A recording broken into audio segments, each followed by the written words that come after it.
8시간 넘는 조사를 받고 남부구치소에 수감이 됐습니다. 근데 이 공항 기자회견에서 박근혜 전 대통령과 엄마 사이는 모른다.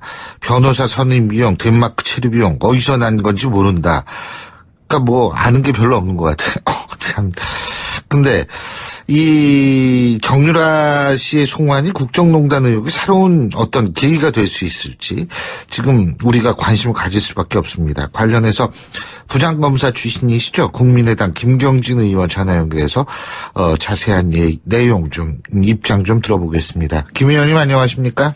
네, 안녕하십니까? 예. 이 정유라도 독방에 수용이 된 모양이에요. 예, 그렇습니다. 이게 이제 워낙 중요한 피의자이고 또 해외에 장기간 도피했다가 범죄인 인도 절차를 통해서 들어왔고 또 기본적으로 수용 자체는 원래 독고 수용이 원칙입니다. 아, 그래요? 사실 예, 혼거 수용이 워낙 일반적으로 보편화되어 있다 보니까 그게 원칙인 것으로 착각을 하는데요. 예. 이제 이 교정에 관한 법에 보면 독거 수용이 원칙으로 되어 있습니다. 아, 그렇군요.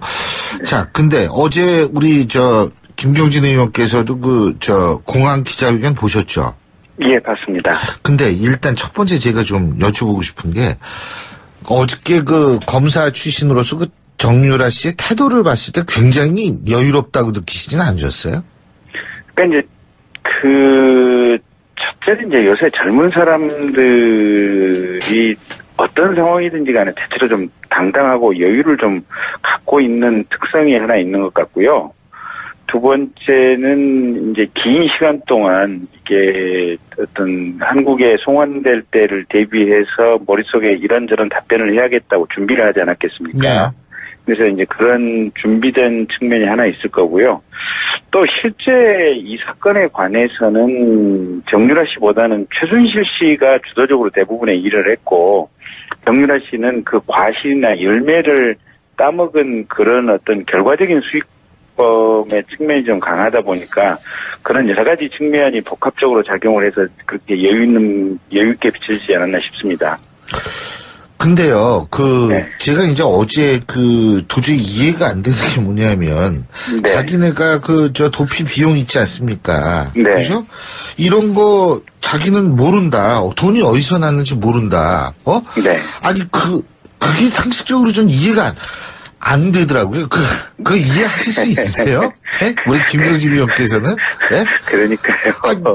당신 돈 어떻게 어디서 났었어? 모른다, 나는. 네. 그럼 돈이 하늘에서 떨어졌다는 얘기예요, 뭐예요? 근데 이제 유럽에 있을 때 기자들이 이제 이렇게 저렇게 몇 가지를 좀 초기에 이렇게 면담을 하면서 물어봤지 않습니까, 보면. 예. 네, 당신 앞으로 집도 사고 대출도 받은 흔적이 있는 것 같은데 그건 어떻게 된 거냐라고 물어보니까, 이거는 하나은행 유럽 지점에서 이제 본인의 부친 소유인 강원도에 있는 땅을 담보로 해가지고 대출을 받았기 때문에 법적으로 아무런 문제가 없다. 이제 이런 구체적인 답변을 했던 걸로 지금 기억을 하고 있거든요. 그래서 이제 그런저런 상황에 비추어 보면 사실은 돈이 어디서 왔고 어떻게 쓰였는지 그걸 전혀 모른다고 하는 것은 이제 사실 거짓말이고 사실을 얘기하지 않고 있는 거죠. 거기다가 예, 독일이라든지 이런 데서 계속해서 기자들 쫓아오니까 쫓아온 게 이곳저곳으로 이렇게 계속해서 옮겨 다니고 이동해 다니고 이랬지 않습니까? 네.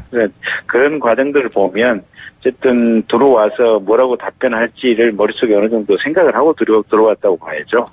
근데요, 만일 정유라 씨가 모른다는 식으로 이거를 그냥 모르쇠로 일관하고 거짓을 했다라고 가정을 한다면 왜 그랬을까요? 이게 무슨 법적인 저촉이 되나요? 돈 어디서? 그러니까 이제 본인이 그 모든 것을 실제로 전혀 모르고 있고 어머니인 최순실 씨와 박근혜 전 대통령 또는 삼성그룹 관계자들 또는 이화여대 교수들과 사이에서만 있었던 일이고 본인은 결과적으로 그 혜택만을 받았을 뿐이다라고 사실관계가 정리가 된다면 사실은 정유라 씨는 아무런 죄도 성립하지 않고 처벌이 불가능하게 될 상황이 있을 수도 있죠. 그래서 아마 그런 점을 염두에 두고 나는 모른다, 어머니가 한 일이다, 나는 구체적인 뭐 돈 자금의 흐름 관계는 전혀 모른다. 이렇게 지금 진술을 하는 것으로 보여집니다.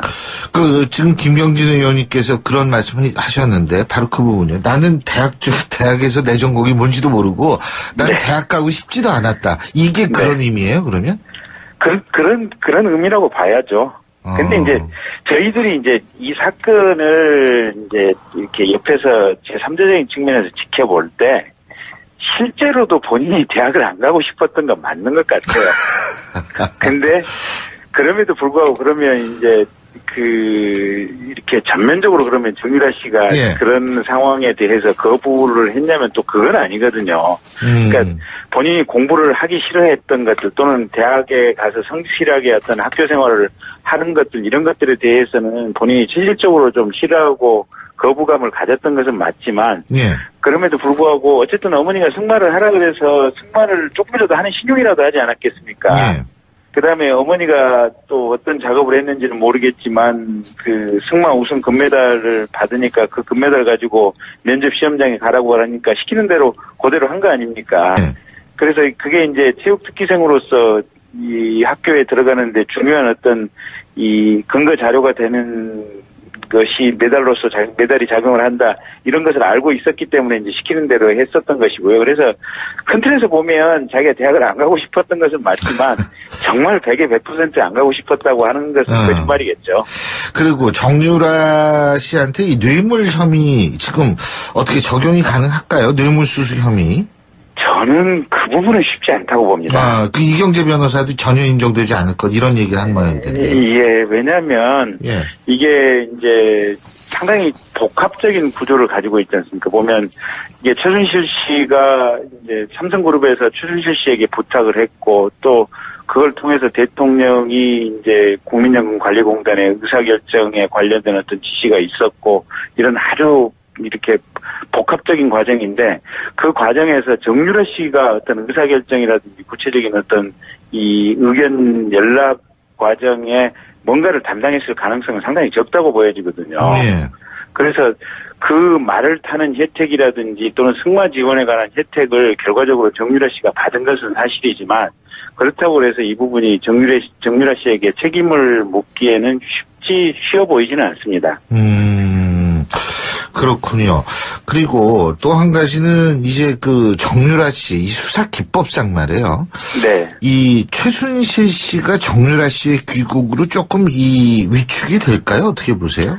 상당히 위축된다고 봐야죠. 그러니까 최순실 씨가 이런저런 무리한 어떤 금품 요구라든지 이런 것을 하게 되었던 동기 중에 하나가 지금 정유라 씨에 대한 애정이랄까 정유라 씨를 보살피고자 하는 어떤 어머니로서 그런 어떤 이렇게 극성스러운 치맛바람 이런 마음에서 비롯됐다고 볼 수 있는 측면이 분명히 있거든요.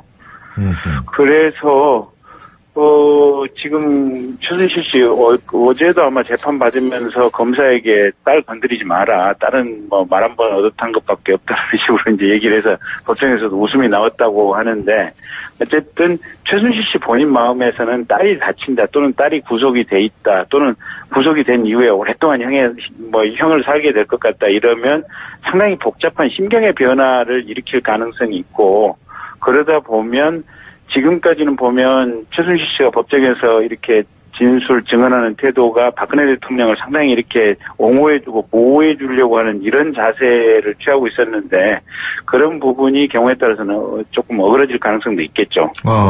지금 그러면은 그 정유라 씨가 이제 뭐 예를 들면은 좀 그 어떤 위중한 혐의가 적용이 될 가능성은 있는 거예요?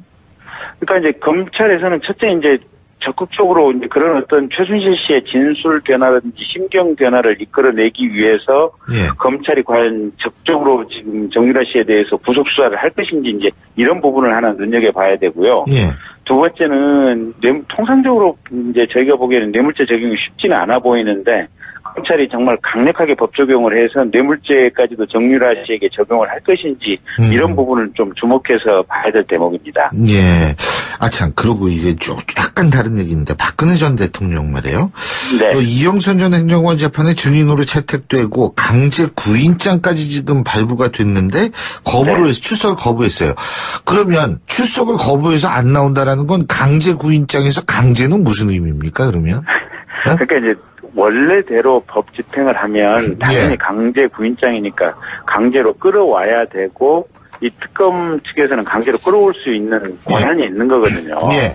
근데 아무래도 이제 신분이 전직 대통령이고 또 이제 몸이 아프다고 이렇게 얘기를 하고 있으니까 혹여 강제로 끌고 왔을 때 어떤 불미스러운 상황이 생길까봐 그런 어떤 정치적인 파장을 우려해서 법에 정해진 권한을 특검 측에서 행사를 하지 않은 겁니다. 그래서 실은 보면 특검 측이 어떻게 보면 조금 직무를 제대로 안 했다라고 볼 수도 있고 또 박근혜 대통령 측에서도 어거지로 지금 이 강제 구인장에 대해서 어떤 법적으로 본인이 해야 될 의무를 다 하지 않고 그냥 버텼다. 이렇게 볼 수 있는 대목입니다. 예. 자, 그리고 제가 또 한 가지 이 율사 출신으로서 제가 여쭤보는 건데 네. 최순실 씨 어제 그 특검팀한테 그 2대 학사 입학 비리와 관련해서 7년형을 구형받았죠. 그죠? 네. 그리고 최경희 이대 전 총장 같은 경우에는 징역 5년 구형이고요. 남궁건 전 입학처장에게는 징역 4년 구형입니다. 어떻게 이거 어떻게 보고 계십니까? 그러니까 이제 사실은 입시 비리에서 7년, 5년, 4년 구형된 것은 굉장히 강한 구형이고요. 센 거예요? 예. 저도 사실은 그렇게 강하게 구형을 한 것은 처음 봤습니다. 근데 이게 뭐랄까 우리 사회에 미친 영향이 워낙 컸고 그게 이제 국정농단으로 이어지면서 국민들의 마음이 워낙 이렇게 많이 상처를 입었지 않습니까? 네. 그래서 그런 어떤 국민들의 마음에 상처를 입고 우리 사회의 어떤 믿음이 크게 무너졌다고 하는 그런 측면을 특검이 좀 심각하게 보고 구형을 어떻게 보면 두 번 다시 우리 사회에 이런 일이 생겨서는 안 되겠다. 그런 경각심을 주기 위해서 통상의 경우보다는 구형을 한 2배 정도 세게 한 상황입니다. 그러면 말이에요. 최순실 씨 같은 경우에 징역 7년 구형받았죠, 어제. 그러면은 이게 다른 죄에 대해서는 또 다른 그 별개의 구형이 이루어지는 겁니까? 그렇죠. 그러니까 이게 입시비리 부분에 대해서만 지금 7년 구형이 있으니까 그 뇌물죄에 대해서는 또 별도로 그 부분만 해도 한 10년 넘는 구형이 아마 10년, 15년, 20년 뭐 이 정도 구형이 나오지 않을까 싶네요. 그러면은 뭐